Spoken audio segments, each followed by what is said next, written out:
Welcome to Biopics Mostly Suck, the podcast where we provide the true story behind movies based on a true story. Today we will talk about the movie Norma Rae, a movie about a woman named Norma Rae who works with the New York union organizer to bring a union into her southern cotton mill company town. The movie is directed by Martin Ritt and stars Sally Field as Norma Rae, Beau Bridges as Norma's husband Sonny, and Ron Liebman as the union organizer Ruben Warchowski. My guests for today's episode, I'm very happy to have both of them here, are Dawn and Lolita. Dawn grew up in a union family on the East Coast and understands the life of a union member.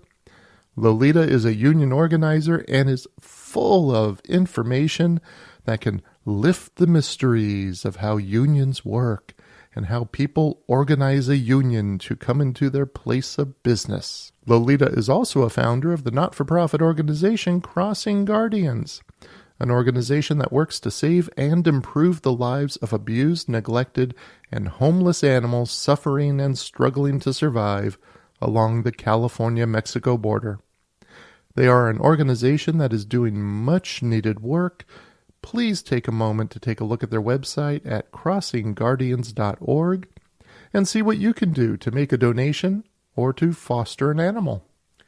Norma Rae gets a 7.3 out of 10 rating from the Internet Movie Database, an 89% fresh rating from Rotten Tomatoes, and a 61% rating from Metacritic. How is Norma Rae as a movie? And how is it as a medium to document a driven woman and a company that did not want a union in their shop? We will rate Norma Rae for entertainment and as fact, and give a grade at the end of the episode. If you're ready, let's get started. If not, just hit pause. We'll still be here.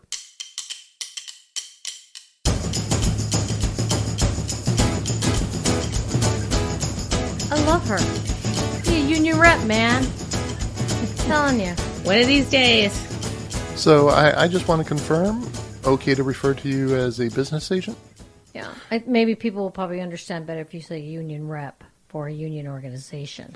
Well, yeah, people don't understand business Some people agent. don't understand business agents. Then maybe that'll be the first thing we explain. I really don't know why they call us a business agent. I really don't. Yeah. I always say it's my union rep. Yeah. But they call ours business agents too. Do they? They do. Business. Business, yeah. It doesn't make any sense. When you say business agent, they're thinking business, not union work. Yeah. But call me whatever you want. Official ball buster. I would love to see those pins. Oh my God, we should make those. We should. Of what, like a smashed testicle? Oh my God. Send testicles in a vice. Oh, Jesus. And then going, yeah, with sweat. Ah! Could you put your legs down? Yeah, could you put your legs down? Oh my God. Could you put your legs down? That's going to have a whole new meaning. Could you put your legs Could you down? put your legs down? Well, I'm so glad I could bring that up in non-sexual context. Yeah. See, well, most men don't have big old ankle hangers. They No. We're sorry, Rob. No, I fully expected this because anytime the two of you get together, I end up... something happens. Something happens, yeah, that's true. So I don't know what's going to happen with this episode. Okay. Yeah. I do have to tell you, though, one of the guys at work has an office wife and a wife, and it's the same thing. Yeah, see? There you go. If you want to take on an extra wife, you just have to expect this is going to happen.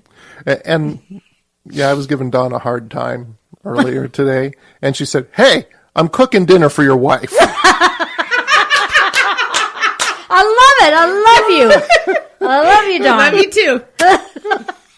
I'm cooking dinner for your wife.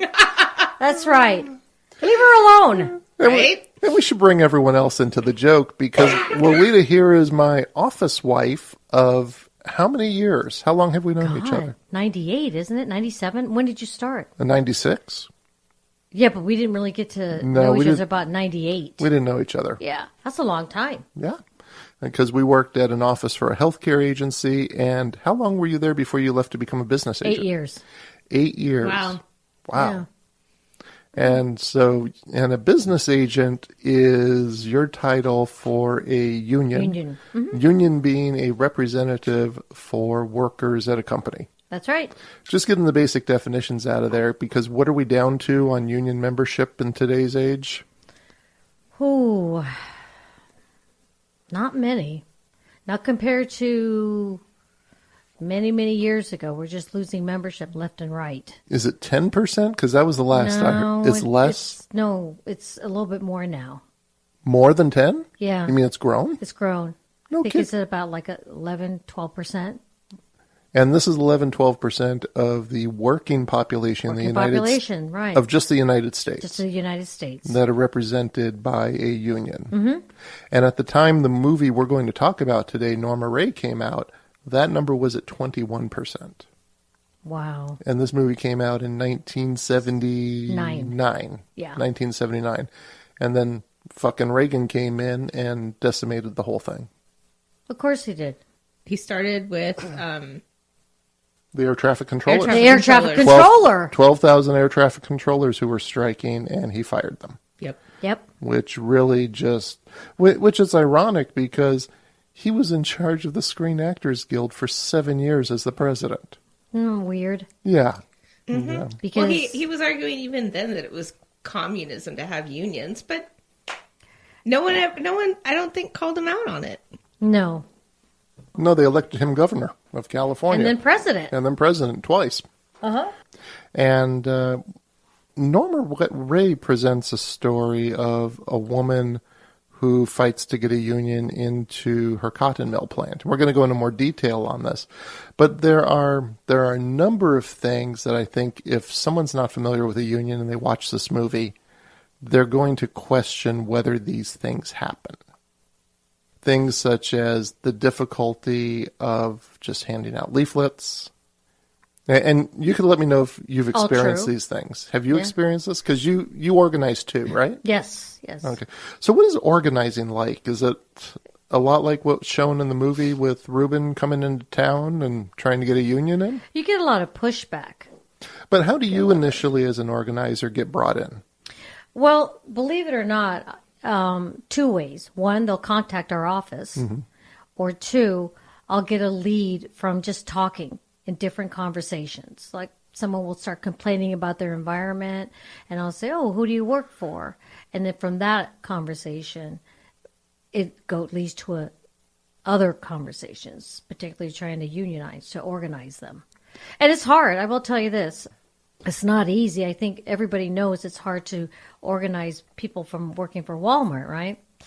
So they are really afraid to talk to you. I actually walked into a Walmart store wearing a union pin and a shirt. Mm-hmm. I got a lot of heat. From who? From the employees. From the employees of Walmart? Yeah. In fact, I went to pay for whatever I was buying, and I was literally attacked by one of the service reps. I guess the cashiers. What are you wearing that shirt for? And it's just like, because I believe in unions. Oh, they're nothing. I mean, it was very, very, very critical. And that's their idea of customer service. Exactly. I mean, he was just talking, smiling, with a smile on his face, of course. But we were also followed. No kidding. Mm-hmm. By 2 managers, afraid that we were going to start, talking about unions. And this was staff at a Walmart that only knew you as a customer. Only knew me as a customer. I was wearing a union shirt and a union button. So it's very difficult. Yeah, people are afraid to organize because, if you think about it, people do not want to lose their jobs. Mm-hmm. Sure. And they will come up with any reason to fire you. Wow. They can't say because you're wearing a union button. They're going to all of a sudden say, you took your breaks too long, you're missing, you're not doing this right, when a person's been doing the same job for many years. So that is the reality. So watching this movie, it's a lot of it is reality. So this movie is 41 years old now? Mm-hmm. 41 years old, but it doesn't seem like much has changed in that regard. No. Okay, so we're going to start as we usually do. We're going to talk about the plot of the film for this episode, which is Norma Rae. Norma Rae Webster works in a cotton mill that has taken a toll on the health of her family, not to mention her entire community. The working conditions in the mill are poor. She is a single mother with 2 children from different fathers and is bored and lonely in her small town, which causes her to have flings with other men. Wait, it causes her to have flings with other men? Well, this is what the movie's showing, is that the boredom and the monotony of that type of cause her to do that? Or does she choose to fight the boredom by doing this?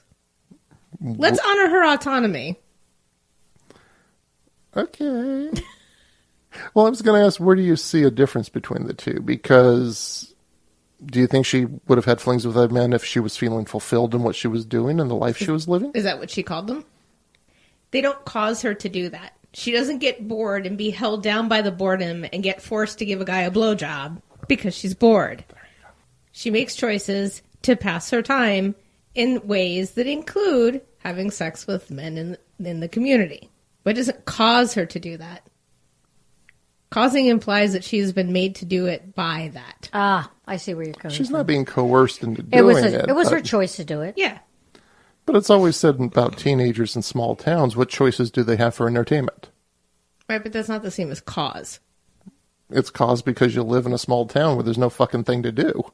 I mean, I think I see it as semantics. No, it's not semantics because they're very different things. I mean, no one's... When you're saying there's a lack of opportunity to engage yourself, yes, that's sort of what's left. But you still have choices. She is still a grown woman. She obviously has a strong mind of her own. It wasn't just out of feeling compelled because she was bored. True, but there's a growth to her character in the movie as well. Absolutely. And that includes her relationships with men. Mm-hmm. Absolutely. So we're just saying this is where she started. It's not a judgment on her character. Maybe that's where she sees her value and she starts to recognize more of her value. Yeah, she grows out of that. Because then you could very easily say Reuben coming to town caused her to grow. I think it helped her grow. Yeah, but it's what ignited it. We were only the second paragraph in. Yes. Hold the feminist stand for later, okay? You want to just get up on the table and hold up a sign now? Is that what you want to do? Can we move on now? Yes. Oh, you both answered on that one. Yes, you both answered. I'm just saying. Well, yeah. I knew it. I was fucked when we came in here. I knew it. I absolutely knew it. Yeah. Can we agree Norma Rae has flings with other men? Yes. Yes. Thank you, counselor.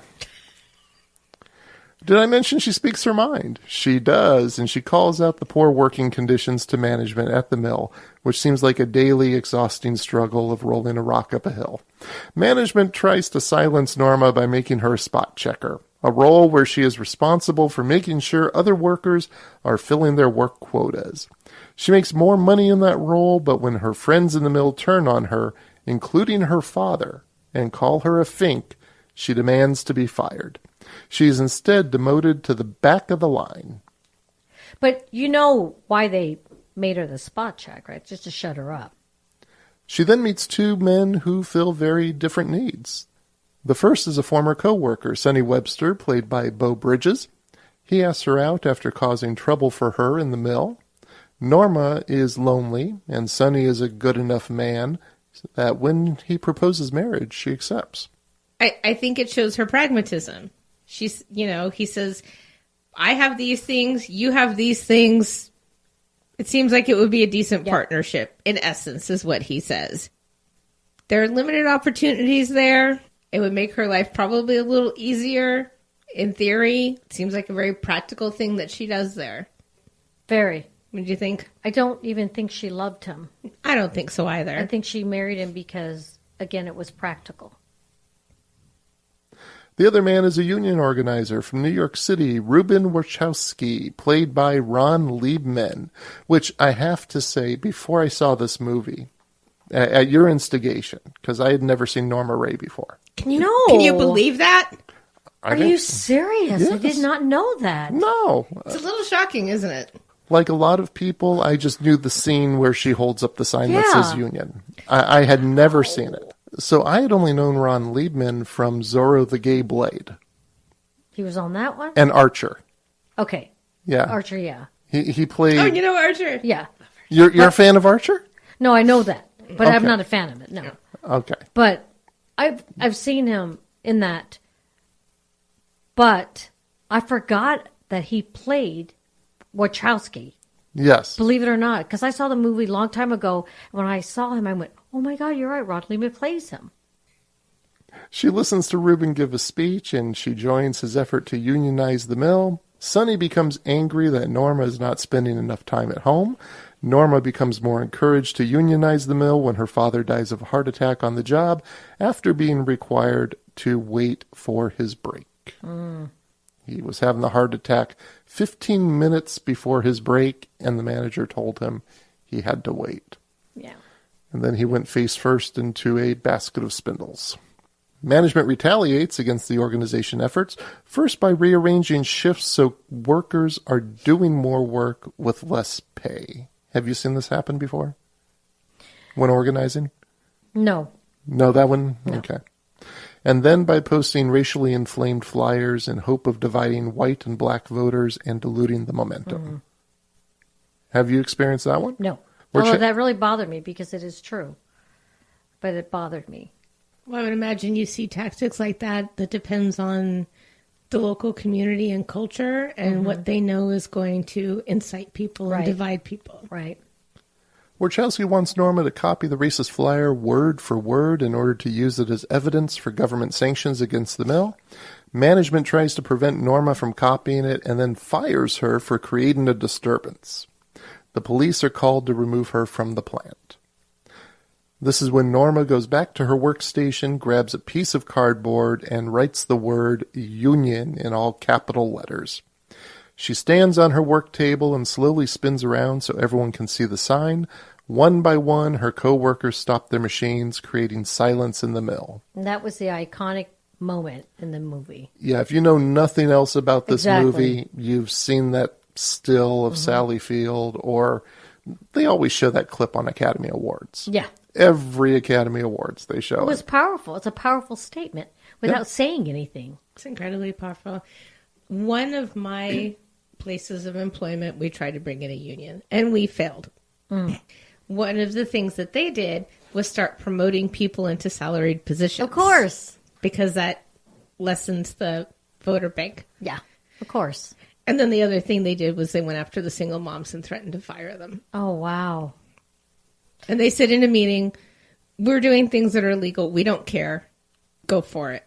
And they scared enough people and promoted enough people. That's what I hear. Yep.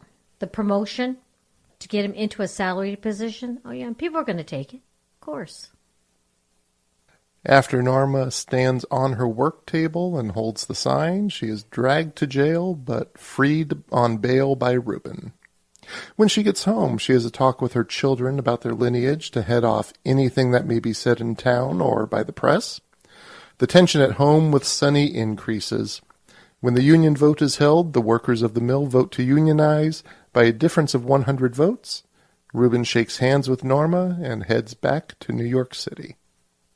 Yeah. No love And- story there. No romantic angle either. No. Not at all, which I had read that the director, Martin Ritt, didn't want to make it seem like Reuben is just going town to town and Yeah. betting women. Right. Well, and even if it wasn't his intention, I think that's part of what the two of you were talking about in terms of Norma Rae's growth. Right. There was no question in her head where her worth was in this. Right. It was her knowledge of the town that she imparted to him. Stop making those flyers look like that. Write it in small words. Yeah, words. Use fewer words. They don't want to read all this. She took him to the back streets where she knew people would be. Right. Talked with him in the bar, given him legitimacy. And she never said any of these things, but you saw these things happening. Not once did she think she was going to show her value by throwing her legs up over her Right. ears. Right. He needed her in order for Yeah. this to be successful. Yeah. They needed each other. It was a Yeah. mutually beneficial relationship. And she reflected her self-worth in what she offered up. Right. And I think for the first time, I mean, other than her dad, and of course her recent relationship with Sonny, I think there was a male figure that respected her, which I think that says a lot for her and her self-worth. The attraction was there, though. There was no doubt there was attraction, between them. But I'm glad it didn't go there. So at the end of the movie, when he drives off in his Ford Pinto, which is loaded up with banker's boxes. Yeah, I saw that. I saw it and I said, geez, the first thing I thought of was, that's a Pinto? I hope no one hits him from behind because it's going to explode. Yes. That's funny. The first thing Don said is if that were today, he'd have a jump drive. He just throw it in his front pocket. Oh my God, that's so That'll true. be it. Instead, he's got to drive straight through to New York with a Pinto loaded with banker's boxes. Yeah. When he said, I thought, I don't think he's going to make it to New York on his car. I sure hope he doesn't hit a rainstorm. Exactly. That was funny. Oh, my God. Oh, but hey, different time, right? When people drove Ford Pintos. Yeah. Yeah. So, some notes on the film. At the time the movie was released, 21 million Americans belonged to a union, which represented 23% of the salaried workforce. We talked about Reagan firing the 12,000 air traffic controllers, and union membership has declined ever since that took place. In 2018, 14.7 million workers were unionized, making up 10.5% of the workforce. Yeah. So 11% you said. Yeah, so, about 11%. Did you know this was filmed in a real cotton mill? No, in so it wasn't a makeshift. Wow. Opelika, Alabama is where it was filmed, and it was a unionized cotton mill. Wow. So that's how they convinced them to go in. They were already unionized. They were already, Yeah. Unionized cotton mill in Opelika, and the people who you see working in the mill work in the mill. Wow. The people who you see walking in at the beginning of the shifts, those are all people of the town. No kidding. Those are them. Yeah. That's interesting. I did not know that. The motel scenes were filmed at the Golden Cherry Motel, which I think is the name they use in the movie. It is. Which is unusual to use the real name of the location when it's not a landmark. Yeah. But the Golden Cherry Motel is still open, and you can stay there. Wow. I think I want to go there. It's a union landmark. Yeah, let's go back. So you can still stay at the Golden Cherry Motel, and this is one of very few films that have been made about the labor movement. Which I'm very surprised about because Hollywood is largely a union town. Yeah. One thing I've always wanted to ask someone who says they don't like unions is, well, let me see your DVD collection. All those movies from the Marvel Cinematic Universe you have, that is just sit there watching the credits while you're waiting for that scene at the end of the credits to happen. You notice those strange little symbols that pop up that say SAG and AFTRA and IATSE and DGA. Those are all unions. Unions, right. Screen Actors Guild, Directors Guild, theater workers. Those are all union workers who made that movie. Those are union workers playing those superheroes. And if you don't like unions, why do you support the film so much? Yeah. One of the conversations I'll have with people is to say, well, I don't need a union. I can represent myself if I'm meeting with a manager. So, okay, tell me how that goes. So the manager has HR. They have legal. They have risk management. They probably have an executive team. Probably someone from compliance. Someone from compliance. Possibly a board of directors, depending on what's going on. Depending on what type of entity or business it is. And who do you have? Well, I'm there. Okay. So, you are going to go up against HR, compliance, risk management, legal, their executive team. Tell me how that's going to go. Right. Yeah. Tell me how it went for you. Yeah. Yeah. Or you could pay your union dues. Yeah, but people really don't connect. I mean, the fact that I'm in this business as a union rep, they really don't get the connection. I always hear, well, what's the union doing? You know, what can the union do for me? And I always say, are you getting your pay? I just want to make sure that, we we negotiated your pay, so you haven't gotten less, right? You haven't had any reduction? No. What about your benefits? Did you get your benefits? Did you pay for your copay? Because, we negotiated that the copay would just be $5. They don't understand that a lot of the labor laws that exist today are because of the unions. Well, vacation, everything. sick time. Weekend. Exactly. If you don't, vacation in a contract is guaranteed. You work for, I've worked for non-union jobs. Most of my jobs were with unions, but the companies that I worked for that were non or the smaller, if I had vacation plans, they'll say, oh, got to cancel it. Sorry, so-and-so was out sick, so you have to cover for that person. It's like, well, wait a minute, I made plans. Well, sorry, just got to cancel it. But when you're a union, you have the collective bargaining agreement. They have to uphold whatever's in there. And so a lot of people do not get the connection. Yeah. And they don't read the contracts. No. They have no idea. No. Now, I've always said the contract is the rules of the game. I mean, how many times have you played Monopoly? And how many times do people always have to go back to the directions? A lot. Right. How much money to give out at the beginning? Yeah. What do you do with free parking? Yeah. So people are always referencing the rules on Monopoly. People don't reference their union contracts that often. No. Yeah, it's really funny because when I have to represent someone and they'll call and say, so-and-so happened and so-and-so, and I think they're violating my rights. And I always say, can you tell me what article in the contract that it violates? And they'll say, no.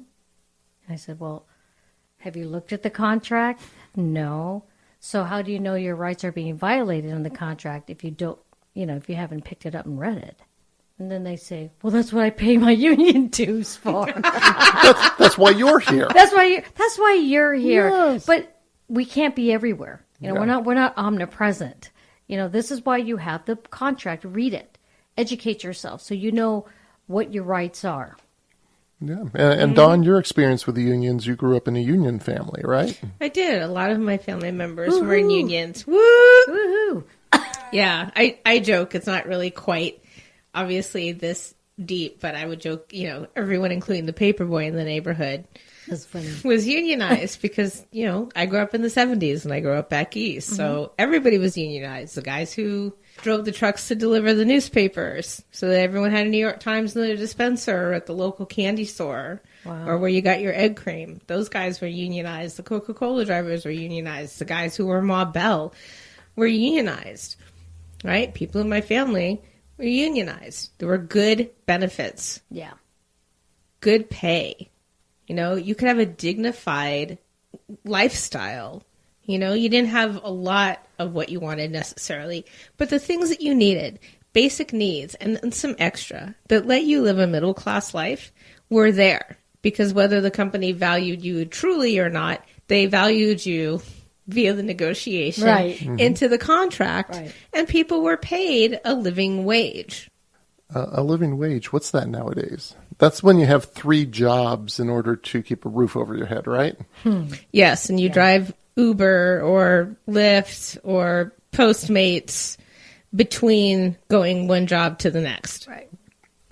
So, Norma Rae as a movie, I found it very entertaining.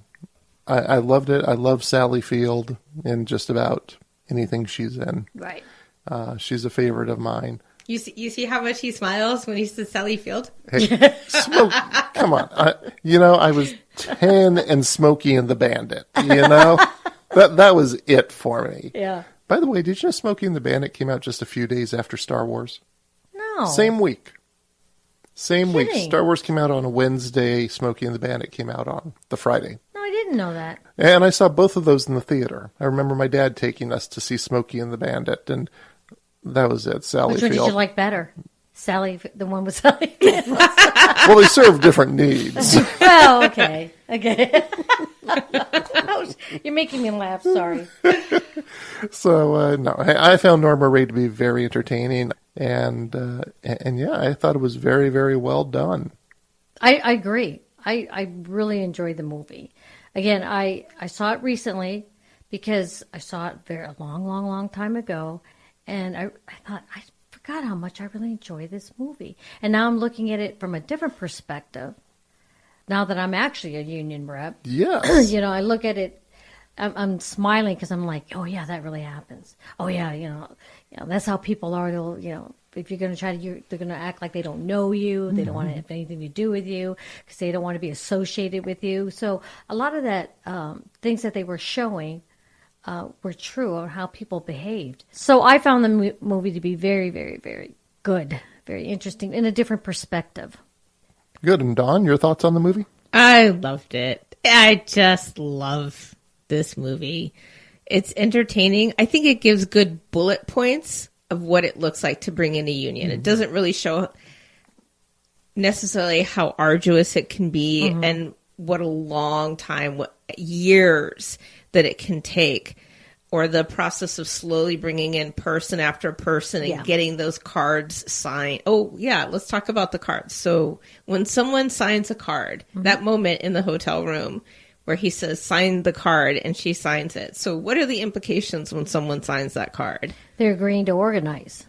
That's the implication. And you have to have, those are what's called check card. And you have to have a certain percentage of the workforce. I think it's 50% plus one. Our union, we like to go 75%. Because after this whole process is said and done, it eventually will go to the National Labor Relations Board. And it's always better to have a lot more than 50% plus one. Because when you vote, that's where it's really going to matter. So the 75% gives you more assurance on how the vote would turn out. But the 50% plus one, is that what's required by the National Labor Relations Board? 50% plus one. But I want to go back to when the perspective of the movie when I saw it in the past and now. Now I see her focus was to unionize. When I first saw the movie, I thought it was more towards feminism. Oh, sure. And her rights. Okay. Of being a strong woman in the 70s, women were burning their bras and making this whole ruckus so we can have rights. So when I watched it at first, I really thought that it was more towards her belief in feminism. Now when I see it, no, her purpose was to unionize, which I thought was kind of interesting. Let's go ahead and find out what you would give Norma Rae on a scale of 4 stars, 1 being a bad film, 4 being a great film. This one I would give a solid 4, just because I think the writing and the casting came together so well that even moments that might have come off as weak with other actors or other directors were just so tight and so entertaining and so embodied each of their characters. That moment when he's complaining that there's not food cooked and the milk is sour. And, Sonny, her husband? Yeah. And he's got a wrinkled shirt. And she says, oh, you want dishes done? And she just throws the dishes in the sink. She says, you want some food cooked? And she starts grabbing stuff out of the refrigerator, throwing it in a pot. You want something ironed? She starts ironing it. And she says, you want to have sex? Just lift up my skirt while I'm standing here. We'll make love. We'll make love. She made it clear. Yeah. Look, these things may happen. Do not mess with me. Yeah. Do not trifle with me. I am doing important work, and are you seriously going to whine a grown man? You cannot get a steak out of the refrigerator on your own. But she never said those words. No. But she made it clear that's what she thought. Right. And there were just these moments that were just that good. And that's what I love in a good film. So for that, I give it a 4 because it just delights me. Okay, solid 4 from Dawn. Lolita? I would give it a 4, just the movie itself. Okay. Yeah. And I'll go 4 as well. Yeah. All right, so 4s all around. Fantastic. Perfect score of a movie for Norma Rae. Now let's go ahead and talk about the facts. And in this portion of the podcast, we will talk about how facts were presented in the film and the historical and factual accuracy of each item. At the end of the episode, we will rank the movie on a letter grade of A through F based on how truthful we felt the film was. So let's get started. And where I want to start on talking about the facts is I want to talk about the real Norma Rae. Do you know much about the real Norma Rae? Yeah, I actually do. Okay. Isn't her name Crystal Lee Sutton, right? Absolutely. It was Crystal Lee Jordan, but she divorced her husband and remarried to a gentleman named, last name is Sutton. Tell me more. Well, Crystal Lee Sutton worked at J.P. Stevens' plant in Roanoke, North Carolina, which is where this took place in actuality. She was a 32-year-old mother of 3 on her second marriage at the time. Her first husband was killed drag racing in the snow. In the movie, they say he died in a bar fight. But in reality, he died drag racing in the snow. That I didn't know. I know he passed away. She was young. She was 20 years old, and he left her with a 4-month-old. Yeah. Oh, that's awful. But that's what they say in the movie, too, is that her, I think they say daughter was 4 months old, but I think in reality it was son. Son. Yeah, it was a son. He died drag racing in the snow? That I didn't know. They just said that he passed away when she was 20. I think he said 20, yeah. When the Textile Workers Union of America rolled into Roanoke Rapids, she was bored with her life and her job, which, looking at that life, I had a very similar reaction that I had when watching A Coal Miner's Daughter, which was, I could not live there. Yeah. I could not live that life, and I couldn't imagine being in a life where you are so stuck and there's no way out. Yeah. Because the company owned their homes. You're stuck every which way. Yeah. Well, and that was a lot in not just in this country, but in other countries as well. You know, it was called a company town for a very literal reason. Yeah. They owned the property. They owned the general store where they would give you credit at an excessive interest rate while they were not paying you enough money at the job you had for their corporation, and make sure that you were essentially indentured servitude. Mm-hmm. So, Lolita, what you were saying about Sutton's interest in the union movement versus a feminist movement, turns out Sutton was more interested in the union movement than she was in a feminist movement. As she worked to bring in the union, she was called a whore and treated like a pariah, because this is an area where people are fed anti-union rhetoric from a young age. It would be preached from the pulpit that unions were bad for you. They would be taught in school that unions are bad for you. They were told that a union would be a tool for black power. They were told that a union victory would shut down every mill, and the belief was that even if you are poor, a bad job is better than no job, and bringing in a union would result in no job. Well, and I think all those things speak to what we were talking about earlier, that this bullet pointed a lot of those things. When her preacher refused to allow her to hold a union meeting in the church she had been a member in her entire life, when they put up the false bulletin that the blacks were organizing to take power of the union to subjugate the whites, you know, those sorts of tactics. It's very similar. Now, when you say you couldn't live like that, do you think that it takes a certain amount of inner strength then for them to get up every day and face such incredibly limited prospects? I don't know what it takes. I would imagine at some point you just succumb to the situation. But I think that's also addressed in the movie when they're at the bar and Norma pulls Reuben over and Sonny's there. And Reuben is asking him, it mentions he's a union organizer, and Sonny makes a comment of, it doesn't matter, the companies control everything. And Reuben says, yes, but do you like it that way? Right. And Sonny's response is, well, when I don't, I just drink. That's sad. And points to his, but that's true. But it is true. And points to his beer can. Right. So I think at some point you just succumb. Some of the things I read, actually I saw this in a featurette about the movie. And Sally Field, when she first went into the mill where they filmed, she said, they have masks. Why don't they use masks instead of dying from black lung? And the response from someone was... Is it black lung or brown lung? Brown lung, sorry. Brown lung for cotton workers it's a form of suicide. You know that this is going to take you at some point, so you go without the mask in order to accelerate that. Wow. There's no out. So then, what either of you know about Crystal Lee Sutton, did she talk about what made it different for her? Right? Because we know this from union organizing, from people who fight against oppression of any form. There's people who are worn down by it in one way or another. But then there are the people who rise up. And in my experience, people who rise up are typically internally driven. But they also need to hear it from the outside that they're not alone. But even if they are, they speak up. With Norma Rae, I think she had that inner drive.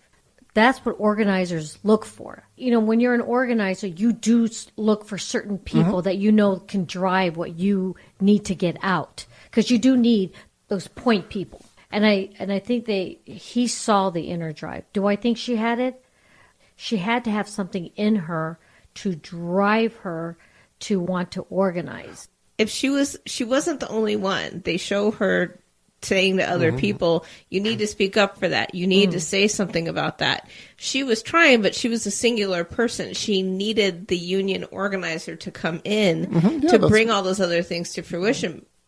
If it weren't for the organizer to come in and educate her and show her the way and show her the reason why this needs to be done, she would always be trying to push that needle that barely moves, but I think she would keep trying in hopes that she'll become a pest. Okay. Because a lot of what we see in the movie is true for Crystal Lee Sutton. Even the pieces that seem like they were made for Hollywood. If you've never seen the movie, if you only know one thing, you know of Sally Field standing on the table holding the Union sign. Right. That happened in real life. Yes, it did. Oh my God. I love that so much that really happened. I know, I really, yeah. Oh my God, I love that so much. And she was amazed, too, that when they started turning off the machine and they started giving her the victory sign, she was amazed that actually happened. And it happened just like you see in the movie. Yes. She was copying down the letter, and management confronted her about it and said they're going to call the cops. And she went to her workstation, wrote the sign, stood on her table, held the sign for the co-workers to see. They turned off the machines, and some held up their fingers in a V for victory sign. When she left the plant, she saw the police car, and she pleaded with the sheriff to take her home, which you see in the movie. Right. Now, what you don't see in the movie is she clung to a chain link fence, and they had to fight to release her fingers in order to drag her to the car, and then stuffed her into the police car. Wow. I love her even more. Yes. She was charged with disorderly conduct, but the charges were dropped, and Crystal Lee Sutton became the most visible face of the effort to unionize J.P. Stevens. She was fired from J.P. Stevens, and a week later, she sat her children down, in reality ages 13, 12, and 10. In the movie, she comes home from jail, and that same night she wakes the children and tells them about their fathers, and they were younger in the movie. And in reality, she did that a week later. Later that summer, she gave an interview to journalist Henry Lieferman for the New York Times Sunday magazine, where she cleared all of the skeletons out of her closet. She said everything about the men she knew and the town, because that was the best way to diffuse any of it coming back to her. That was a pretty smart tactic. All right, let's get it all out. The article came out on August 5th, 1973, and was released as a book, a biography titled Crystal Lee, A Woman of Inheritance. Sutton said of her firing, "The company just did me a favor because now I can work for the union full-time." She worked for the TWUA office and handed out leaflets at the plant at the beginning and end of the shifts. She became so busy that her husband, who did not want to give his name for Lieferman's article and was known by the nickname Cookie. Wow. Because, no one will figure out who he is, right? Yeah. Who's Crystal Lee Sutton's husband? Cookie. But in reality, he took on the chores in the house. And imagine growing up in this environment where you have gendered roles. He took on those roles that would have been, quote unquote, a woman's role. That's fantastic, too. He was doing the chores when she would have white and black people from the mill over. Yes. He would still be doing the chores even when other men were at the house. Wow. And this is my favorite.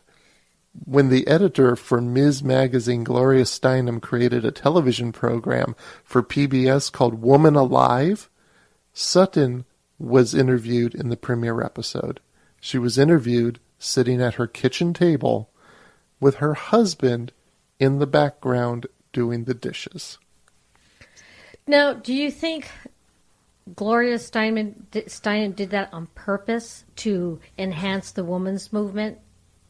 Not so much glorifying Crystal Lee. Mm-hmm. See, now that's where I think where people are starting to intertwine the two of feminism and, unionizing. But hasn't the union movement always been a combination of movements, a racial movement, a feminist movement? It's always been intertwined. But I don't know if that was what she thought. No, she was more for the union aspect. She was more for the feminist union aspect. Yeah. So when did she actually start trying to unionize? I think this was 74. Yeah, 73, 74. Yeah. Because the vote happened in, I want to say, 75. Yeah. Very shortly before the movie came out. So then I think it's also important to contextualize for your younger listeners.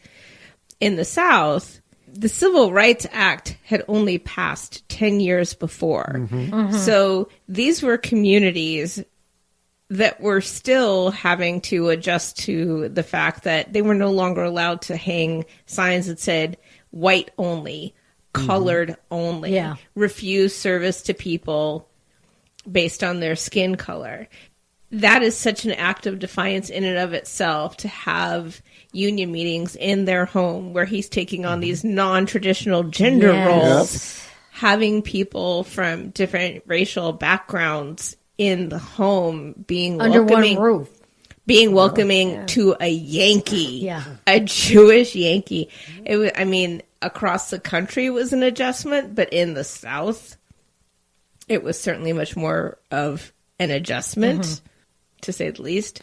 And I just think that's important to put out there. It's experienced in this country still, but not the way it was then. No, not in the early 70s, no. And I always find it interesting. I go back and watch a movie after I've been doing research on it, because what I find are things that I just was not in tune with yet.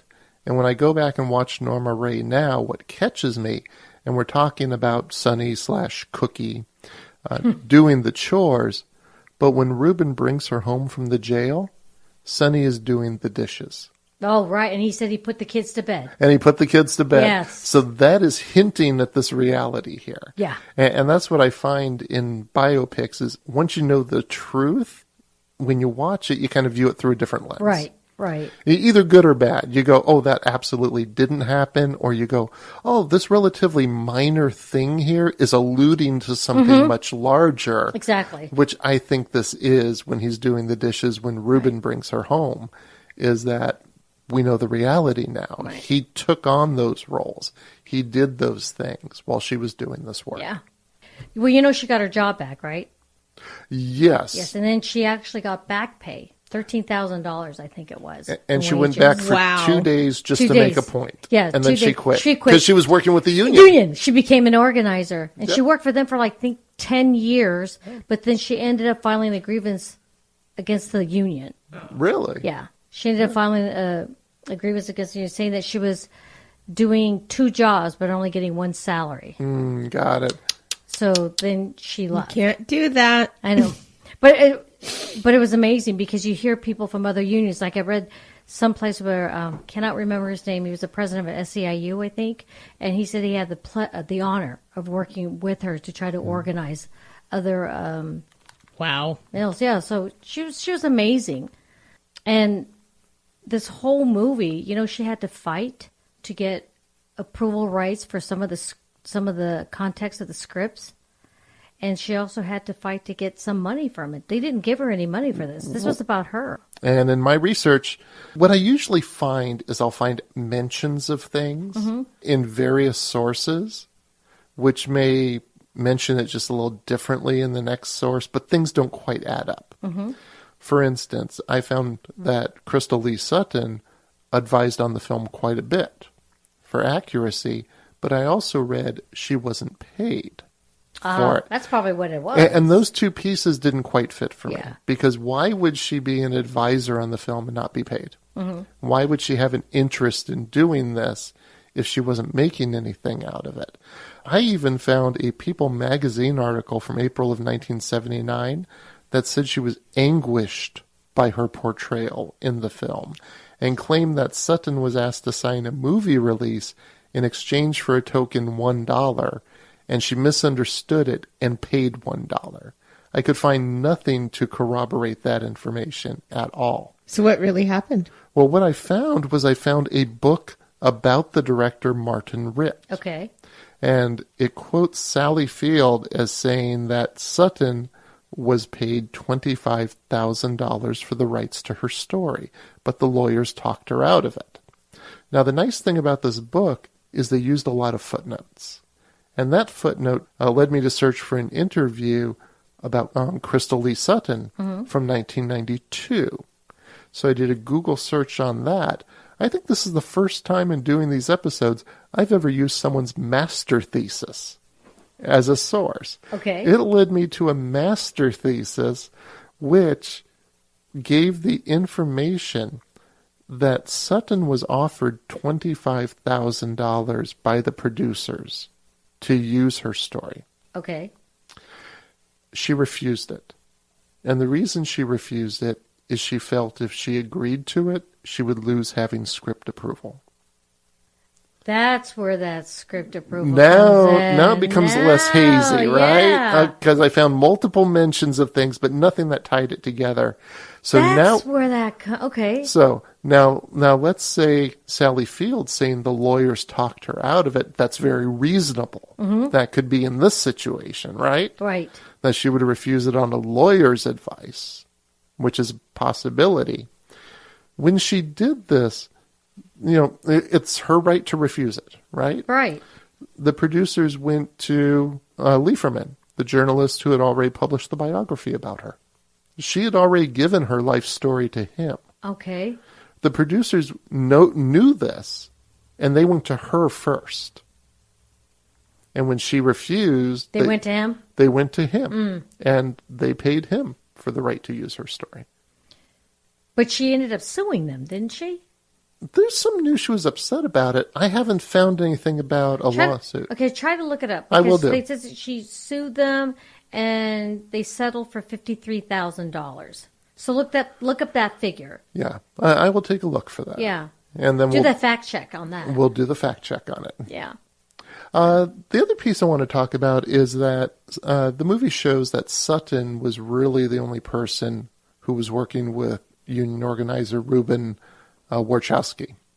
Well, it shows other people were brought in, but it shows Norma Rae works with organizer Warchowski to bring the union into the cotton mill, and she works to bring works to bring the workers together in an effort to secure a union shop.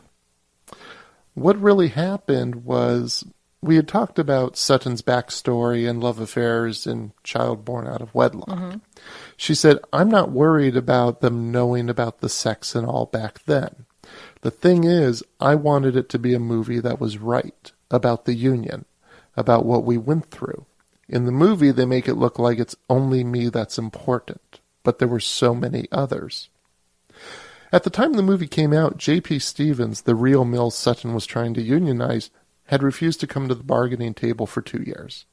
So the vote wasn't the end of the story, because have you experienced this where workers can vote to organize, but the company doesn't come to the table? You have a year. From the time you vote to you have to do it within a year. Okay. Yeah. So the laws may have changed, but I read that as well, that they voted to unionize, but it took them many years to come up with a contract. Yeah. Am I correct? Many, many years. Yeah. Because this effort had been going since 1963. Wow. Is when this organizing effort had started.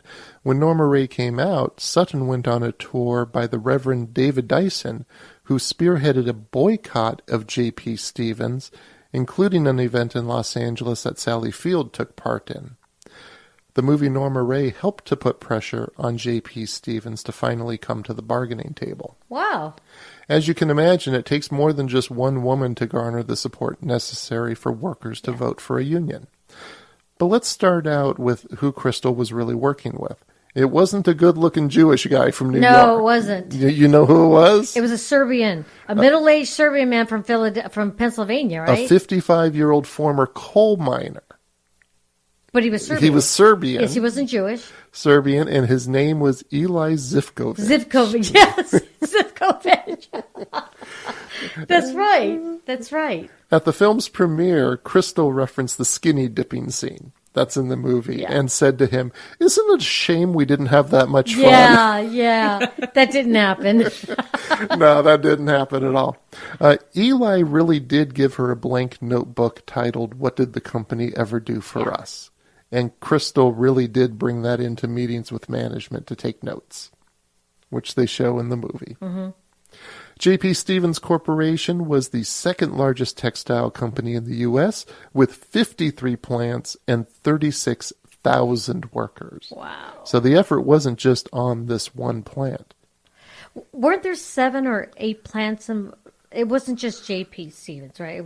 That was one of 7, right? Or 7 or 8 plants? 53 plants for J.P. Stevens plants. with 36,000 workers. So in the movie, the effort's on this one plant. However, the Textile Workers Union of America, TWUA, felt that organizing cotton mill workers into unions would make a huge difference in organizing the South. Their campaign started in 1963 with 24 organizers in 2 states. Wow. J.P. Stevens responded by firing, and you can just check these off if you've seen this happen in your work, responded by firing, coercing, yes, intimidating, yes, pro-union workers. Oh, yeah. The company went to the National Labor Relations Board to stop the union effort and appealed to federal courts.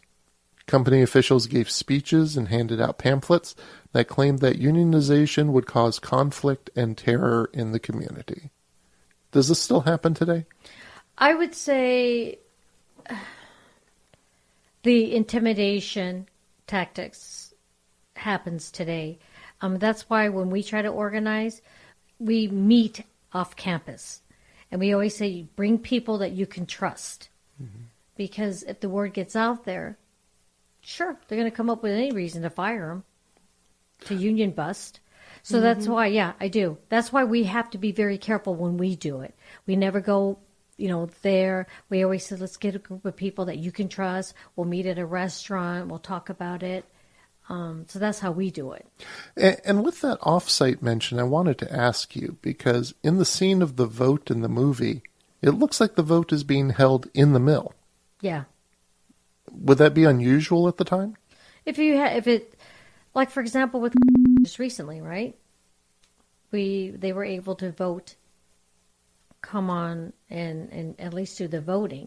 This one I thought was kind of odd that they actually in the mill counted in front of everybody. With management there. With management there, which I thought was really weird because usually it's not like that. No. Yeah. Okay. So I don't know if it was like that back then, but normally it doesn't happen this way. Where management stays, just standing above, waiting. Yeah, just like that. Yeah. And I was like, well, that doesn't really happen. Yeah. That was probably done for dramatic purposes. Do you think so? You don't think it really happened? Did you find that anywhere in your research? I didn't find anything specific on that, but from everything you're saying, I would say because that is a union function, is to count the votes, management wouldn't be there. No, yeah. But then they owned everything, like you said. Yeah, correct. So where else could you go with go? That large number of people? Exactly. So maybe it had to be held at the mill. Right. Oh, very interesting. Legal battles and a reluctance among employees to meet kept the effort from moving along. By 1967, the NLRB, National Labor Relations Board, found Stevens guilty of breaking the law in 21 out of 22 cases the union brought before it. Wow. The NLRB demanded that the company allow union access to company bulletin boards and direct access to employees in the plant. By 1976, the TWUA represented only 33,227 employees in the 58 plants in the South. In 1976, TWUA merged with Amalgamated Clothing Workers. The Amalgamated Clothing and Textile Workers Union had a combined membership of 400,000 members, Whoa. more organizers, and more victories in plant elections in North and South Carolina.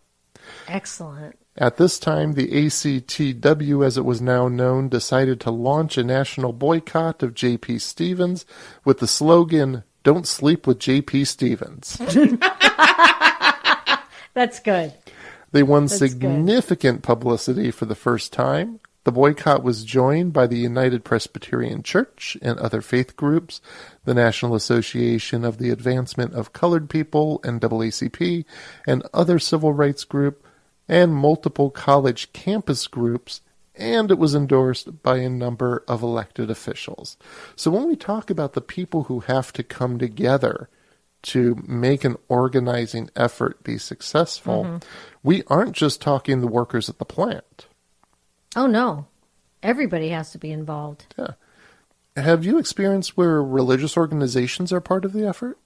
I haven't. No, personally, no, I have not. No, but we know that happened. Martin Luther King Jr. That's right. organized when the sanitation workers went on strike. Well, that's when he died in Memphis, too. Yeah. Was during that union action. It happens. You bring people together. Because I would go back to when Crystal Lee said, it wasn't just me. That was just me in the movie. And I get why they do that. You sensationalized. It sensationalizes a little bit. Right. It makes it easier to tell the story. And than I to think have that's 10 people. I think that's it more than sensationalizing, because if they had put everything we're talking about, you'd have a 4-hour movie. But they subtly do show it. In the hotel, they had different shifts. Remember that one guy was late? Yep. You know, and so you She see the freaked people. out on She him. freaked out on him, yeah. And he goes, "You can talk to your husband that way," but so you can see that it wasn't just her; she was just like the forefront, Yeah. person to do that. After 4 years of direct action campaigns, CEO Whitney Stevens came to the bargaining table in 1980. Wow. 1963, this effort started. And when did they vote to organize in 74? I want to say 74. 74? Yeah. Took that long. Took 6 years. that long to get them to the table. It's amazing. The company agreed to accept contracts at 3 major locations with a union dues check-off. Those are the cards you talked about earlier. And arbitration of disputes. What's that? Oh. You go through arbitration. So, like grievances. Okay. It'll go through an arbitrator rather than going to court. The company also agreed to pay $3 million to the Roanoke Rapids plant's employees who had not had wage increases despite their successful vote to unionize in 1974. The union agreed to end its boycott and corporate campaign. Whitney Stevens promised to write a letter to the National Labor Relations Board General Counsel to pledge zero tolerance for unjust labor practices. Yes. And that's what happened to bring a union in. Wow. Do you find that it benefits workers to have an arbitration agreement in place? I do. I think it's a lot quicker process. If you ever try taking anything to court, it takes a long time. And arbitration can take a long time as well, but not as long as if you take something to court. So, given all the information we found out about Crystal Lee Sutton and the drive to unionize J.P. Stevens on a letter grade of A through F, what do you think the film Norma Rae deserves? Based on the truth, the fact, and fiction? I say I would give it a B, and not because each item in and of itself was accurate, but I think how they bullet pointed all those major points, like we already discussed, about what it takes to bring in a union, how they represented the general atmosphere in a community like that where a company owns everything, and just how difficult it is, and how they represented Norma Rae in general. I think it gets a B. Okay. Lolita? I was going to give it a B as well, B or B minus, because I think the concept and some of the things that they portrayed is true to form. There's just some things that I have to question because I don't know the fact. And of course, there are other just small things. So I would say about a B. Yeah, I would say a B as well. Yeah. I think they've very accurately portrayed Crystal Lee Sutton in the film, even though it's interesting because we now know that she refused the money. Right. But even on the featurette that's on the DVD, what they say is they changed her name because she wanted to remain anonymous. Right. It wasn't that she wanted to remain anonymous. It was that you didn't have the rights from her. Right. You had the rights from the Maya. Yeah. But It all connects now. It really does connect. Yeah. And then what's also funny is Crystal Lee Sutton was told by the producers that they actually combined about 5 different women into the character of Norma Rae, which now we know how much of Crystal Lee Sutton's life tracks with the character of Norma Rae. So Crystal Lee Sutton's response was, well, I sure would like to meet them. We have a lot in common. Oh, that's hilarious.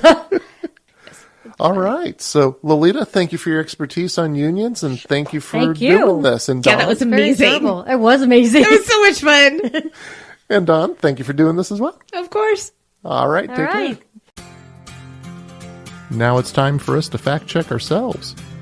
We come to these conversations prepared, but sometimes we find ourselves going in a direction we weren't prepared for, or we mention some bad information, or we just completely make stuff up. For instance, Lolita had mentioned that Crystal Lee Sutton sued the producers of Norma Rae and received a settlement of $53,000.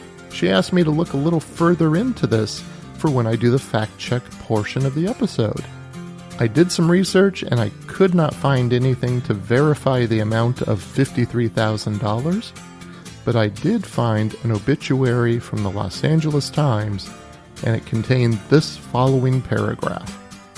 Quote, citing concerns over historical accuracy, Sutton pressed for approval rights over the script, but lost her bid and refused to allow the producers to use her name on the film. She later sued and received a small settlement, but not enough to make her rich.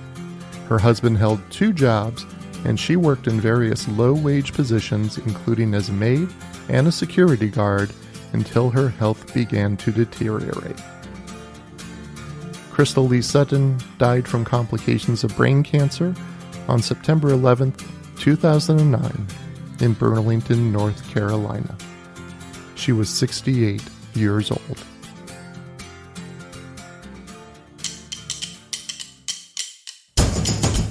That wraps up another episode of Biopics Mostly Suck. If you liked it, please subscribe using your favorite podcasting platform. We are literally everywhere, except Spreaker. We don't do Spreaker. You can find all of the sources we used to build this episode at biopicsmostlysuck.com/Norma Rae. I usually throw in some other goodies on the episode pages like videos or pictures. For Norma Rae, I have a couple of videos from Wakama Charlie Blue, which show the ruins of the mill where Norma Rae was filmed, and video of the Golden Cherry Motel as it exists today. It seems that back in 2016 there was quite a fire that took place at the mill and reduced the place to ashes. I want to thank Dawn and Lolita for talking about Norma Rae. Remember, you can find information about Crossing Guardians at crossingguardians.org. Go take a look at how you can support this organization that is doing work to save stray animals in the border area of San Diego. How are we doing with this project? Go like us on Facebook and Twitter and Instagram at the handle @mostlysuck, or send us your feedback through our website, biopicsmostlysuck.com, and you can recommend which movies you would like us to use for an episode, and we will share the true story behind that movie based on a true story. Take care, everyone.